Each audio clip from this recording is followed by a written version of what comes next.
तो चलिए इस वीडियो में काउंट काबूर कौन था और काउंट काबूर ने इटली के एकीकरण में अपना किस तरह से महत्वपूर्ण योगदान दिया, इन सब प्रश्नों पर एक बेहतरीन तरीका से चर्चा करेंगे।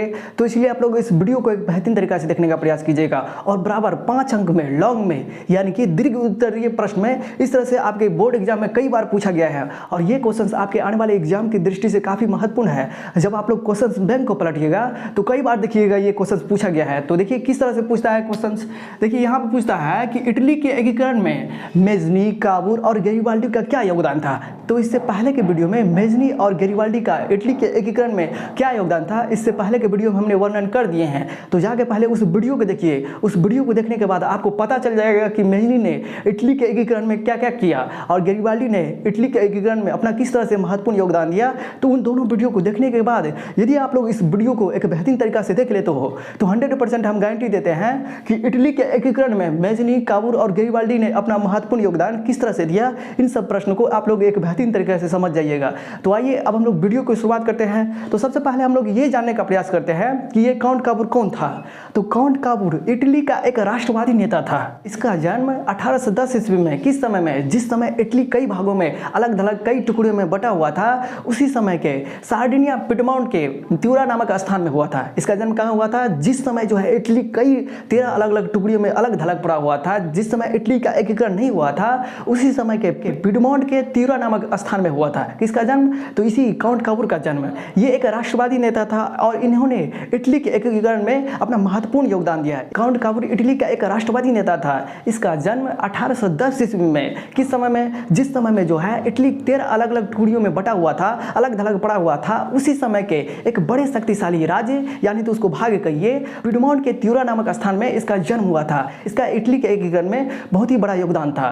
काउंट काबूर कौन था इसके बारे में तो आप लोग समझ गए। अब आइए काउंट काबूर ने इटली के एकीकरण में अपना किस तरह से योगदान दिया, इन सब प्रश्नों पर चर्चा करते हैं। तो देखिए काउंट काबूर मानता था कि इटली के एकीकरण में सबसे बड़ी बाधा ऑस्ट्रिया था, क्योंकि ऑस्ट्रिया इटली के अधिकांश हिस्सा पर अपना कब्जा कर लिया था और उन्होंने कहा कि जब तक कोई यूरोप का कोई साथी हमारी मदद के लिए नहीं आएगा तब तक इटली का एकीकरण नहीं हो पाएगा। इसके लिए यूरोप का ही एक कंट्री फ्रांस से दोस्ती का हाथ बढ़ाया और वह जानता था कि यदि हमें इटली का एकीकरण करना है तो हमें फ्रांस से समर्थन प्राप्त करना ही पड़ेगा, फ्रांस को अपने पक्ष में लाना ही पड़ेगा। इसके लिए उन्होंने क्या किया, फ्रांस से अपना दोस्ती का हाथ बढ़ाया और 1853-54 का मतलब क्या हुआ, 1853 के लास्ट में यानी कि 54 में वह युद्ध मतलब कि पूरा भयंकर रूप ले लिया।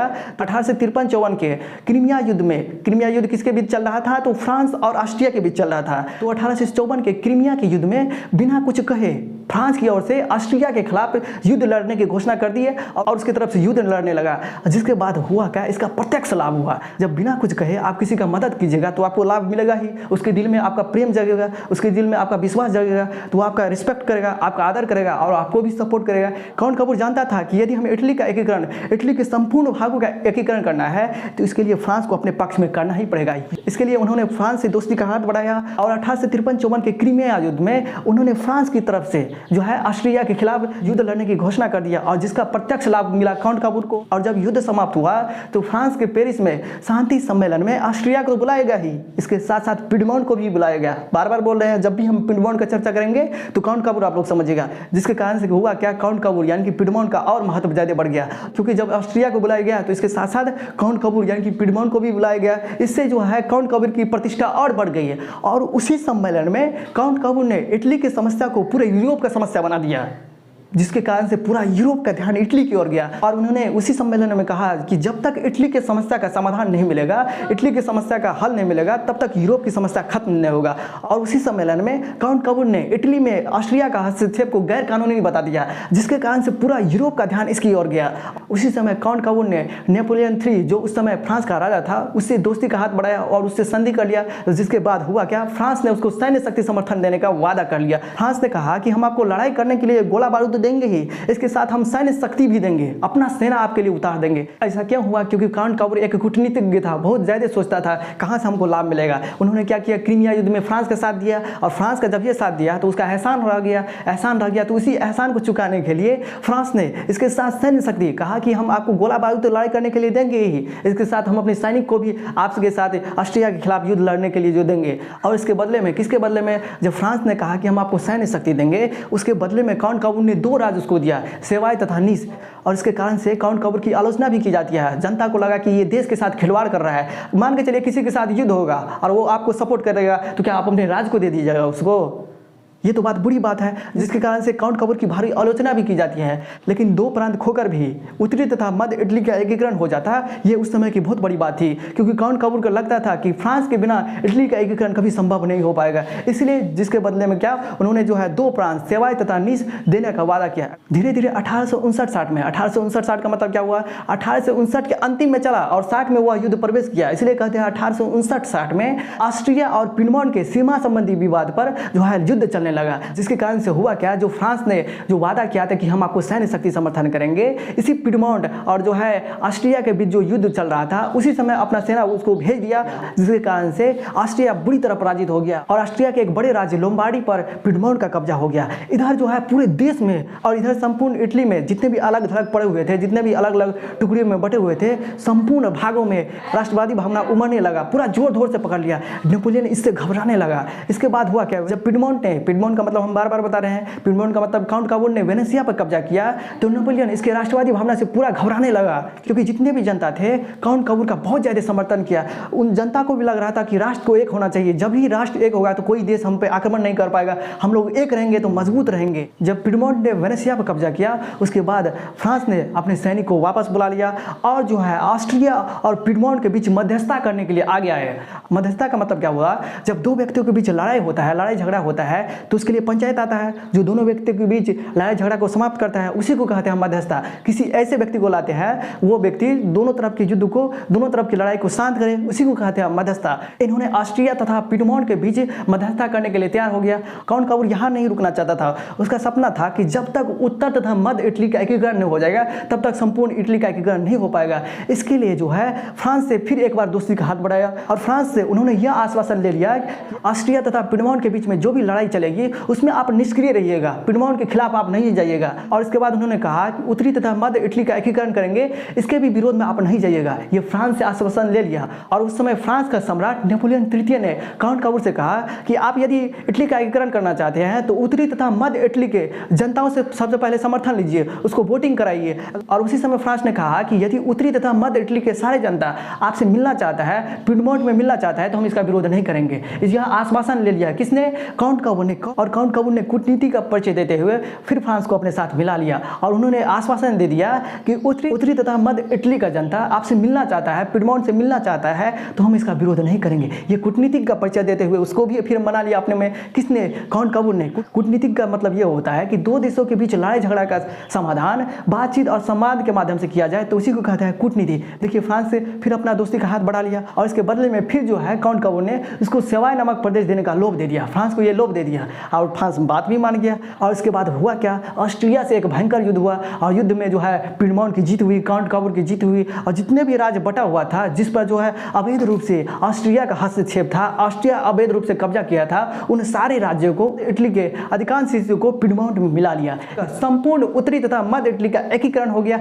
इस प्रकार काउंट कपूर ने एक कूटनीतिक का परिचय देते हुए संपूर्ण इटली का एकीकरण किया। तो इटली के एकीकरण में काउंट कपूर का बहुत ही महत्वपूर्ण योगदान है। ऐसी बात नहीं है कि इटली के एकीकरण में सिर्फ काउंट कपूर का ही योगदान था। इससे पहले मेजनी ने भी और गैरिबाल्डी ने भी इटली के एकीकरण में अपना महत्वपूर्ण योगदान दिया। तो इस प्रश्न को तो आप लोग एक बेहतरीन तरीके से समझ गए होंगे कि इटली के एकीकरण में काउंट कपूर का क्या योगदान था। एक बार और एक बेहतरीन तरीके से समझाने का प्रयास करते हैं कि ये काउंट कपूर कौन था और काउंट कपूर ने इटली के एकीकरण में अपना महत्वपूर्ण योगदान किस तरह से दिया। तो काउंट कपूर इटली का एक राष्ट्रवादी नेता था। उसका जन्म 1810 ईस्वी में, उस समय के किस समय के, जिस समय इटली 13 अलग अलग टुकड़ियों में विभाजित था, उसी समय के एक बड़े शक्तिशाली राज्य पिडमोंट में उसका जन्म हुआ था। पिडमोंट का पूरा नाम क्या होता है, सार्डिनिया पिडमोंट। उन्होंने इटली के एकीकरण में अपना महत्वपूर्ण योगदान दिया। काउंट कपूर इटली के एकीकरण में सबसे बड़ी बाधा ऑस्ट्रिया को मानता था, क्योंकि ऑस्ट्रिया का अवैध रूप से इटली पर कब्जा था। अधिकांश हिस्सों पर, इटली के अधिकांश हिस्सों पर ऑस्ट्रिया का कब्जा था। और काउंट कपूर यह भी जानता था कि यदि हमें इटली का एकीकरण करना है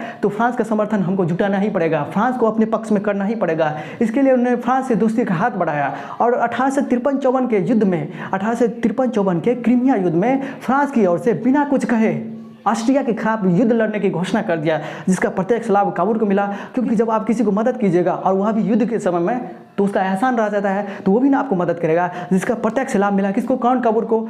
और जब ये युद्ध समाप्त हुआ तो फ्रांस के पेरिस में शांति सम्मेलन में ऑस्ट्रिया को तो बुलाया गया ही, इसके साथ साथ पिडमोंट को भी बुलाया गया, जिसके कारण से काउंट काबूर का महत्व बहुत ज़्यादा बढ़ गया। और उसी सम्मेलन में काउंट काबूर ने इटली की समस्या को पूरा यूरोप की समस्या बता दिया। कहा उसी सम्मेलन में उन्होंने कहा कि जब तक इटली की समस्या का समाधान नहीं मिलेगा तब तक पूरा यूरोप का समस्या कभी समाधान नहीं हो पाएगा, जिसके कारण से पूरा यूरोप का ध्यान इटली की ओर गया। और उसी सम्मेलन में काउंट काबूर ने इटली में जो ऑस्ट्रिया का हस्तक्षेप था इसको गैर कानूनी घोषित करके पूरा यूरोप की समस्या बता दिया। उन्होंने कहा कि इटली की समस्या पूरे यूरोप की समस्या है, और जब तक इटली की समस्या का समाधान नहीं मिलेगा तब तक पूरा यूरोप की समस्या जो देख रहे हैं, भूखमरी, बेरोजगारी है, इसका समस्या का हल नहीं मिल पाएगा। जिसके कारण से फ्रांस ने इसका साथ दिया। फ्रांस ने इसको सैन्य शक्ति देने का वादा किया और ऑस्ट्रिया के खिलाफ युद्ध में, ऑस्ट्रिया के खिलाफ लड़ाई लड़ने में फ्रांस ने इसका पूरा सपोर्ट किया। और इसके बदले में काउंट काबूर ने यानी कि पिडमोंट ने सेवाई तथा नीज 2 राज्य देने का आश्वासन दे दिया। काउंट काबूर ने कहा यानी कि पिडमोंट ने कहा यदि आप हमें समर्थन देते हैं तो हम आपको 2 राज्य देंगे, जिसके लिए काउंट काबूर की भारी आलोचना भी की जाती है। लोगों को लगता है, जनता को लगता है कि उन्होंने देश के साथ बड़ी खिलवाड़ किया। आप किसी के साथ युद्ध लड़ते हैं और युद्ध लड़ने के बाद कहते हैं कि आप हमारा सपोर्ट कीजिए, और जब सपोर्ट कीजिएगा तो हम इसके बदले में 2 राज्य दे देंगे। ये तो राष्ट्र की पहचान के आप खिलाफ गए, ये राष्ट्र की गौरव को आपने छीन कर दिया, जिसके कारण से भारी आलोचना भी की जाती है। लेकिन काउंट काबूर को लगता था कि 2 राज्य खोकर भी यदि उत्तरी तथा मध्य इटली का एकीकरण हो जाए, ये उस समय की बहुत बड़ी बात थी। क्योंकि काउंट काबूर की नज़र में इटली का एकीकरण तब संभव नहीं हो पाता जब फ्रांस उसका साथ नहीं देता। क्योंकि काउंट काबूर जानता था कि इटली का एकीकरण तभी संभव हो पाएगा जब फ्रांस उसके सपोर्ट में आएगा, फ्रांस उसको साथ देगा। फिर कुछ दिनों के बाद 1859-60 में पिडमोंट तथा ऑस्ट्रिया के बीच सीमा संबंधी विवाद के कारण से युद्ध चलने लगा, जिसके कारण से जो फ्रांस ने उसको वादा किया था कि हम पिडमोंट को समर्थन करेंगे, सैन्य शक्ति देंगे ऑस्ट्रिया के खिलाफ लड़ने के लिए, तो फ्रांस ने अपना जितने भी सेना था उनको भेज दिया पिडमोंट के साथ ऑस्ट्रिया के खिलाफ युद्ध करने के लिए, जिसका प्रत्यक्ष लाभ मिला किसको, जो है पिडमोंट को, काउंट काबूर को, जब उसको सैन्य शक्ति दिया, जिसके कारण से ऑस्ट्रिया को वो बढ़िया तरीका से हरा पाया, पूरा कुछ काट दिया। जब हराया तो ऑस्ट्रिया के एक बड़े राज्य लोम्बार्डी पर पिडमोंट का कब्जा हो गया। और इधर हुआ क्या, संपूर्ण इटली में जो अलग थलग पड़ा हुआ था, संपूर्ण भागों में राष्ट्रवादी भावना उग्र रूप से बढ़ने लगा। सबको लगने लगा कि हमें एक होना चाहिए और एक होकर के काउंट काबूर के समर्थन देना चाहिए। सब काउंट काबूर को पूर्ण रूप से समर्थन दे दिया। और इस विचारधारा से नेपोलियन को डर लगने लगा था। जब पिडमोंट ने वेनेसिया पर कब्जा किया तो फिर इसके बाद फ्रांस ने अपनी सैन्य शक्ति वापस ले लिया और पिडमोंट तथा ऑस्ट्रिया के बीच मध्यस्थता करने की बात स्वीकार की। मध्यस्थता के बारे में तो बताए, जब 2 देशों के बीच लड़ाई होता है तो उसके बीच आपसी वाद संवाद करके जो है लड़ाई को शांत करना। जब 2 देशों के बीच लड़ाई झगड़ा होता है तो एक ऐसे व्यक्ति आता है जो दोनों देशों के बीच लड़ाई को शांत करता है, उसी को कहते हैं मध्यस्थता। उन्होंने, फ्रांस ने ऑस्ट्रिया तथा पिडमोंट के बीच मध्यस्थता करने की बात स्वीकारी, लेकिन यहाँ तक नहीं रुके, क्योंकि काउंट काबूर जानता था कि जब तक उत्तरी तथा मध्य इटली का एकीकरण नहीं हो पाएगा तब तक इटली का संपूर्ण एकीकरण होना संभव नहीं है। इसके लिए फिर उन्होंने फ्रांस से यह आश्वासन ले लिया कि ऑस्ट्रिया तथा पिडमोंट के बीच जो लड़ाइयाँ चलेगी उसमें आप निष्क्रिय रहिएगा, आप पिडमोंट के खिलाफ नहीं जाइएगा। और इसके बाद फ्रांस से यह भी आश्वासन ले लिया कि उत्तरी तथा मध्य इटली को हम पिडमोंट में मिलाएंगे। उत्तरी तथा मध्य इटली के जितने भी प्रांत हैं, जितने भी छोटे छोटे भाग हैं या बड़े बड़े भाग हैं, उसको हम पिडमोंट में मिलाएंगे। इसका भी विरोध नहीं कीजिएगा। फ्रांस ने आश्वासन दे दिया और फ्रांस ने उसी समय कहा, फ्रांस के राजा नेपोलियन ने उसी समय कहा कि उत्तरी तथा मध्य इटली का जो है जितने भी जनता आपका समर्थन करेगा, आप में मिलना चाहेगा तो फ्रांस इसका विरोध नहीं करेगा। और काउंट काबूर जानता था कि उत्तरी तथा मध्य इटली के जितने भी जनता है वो हम ही को समर्थन करेगा, और हकीकत में उसको समर्थन करता था, क्योंकि राष्ट्रवादी भावना इतना प्रसार हो गया था, सब लोगों को लग रहा था कि हमें एक होना चाहिए।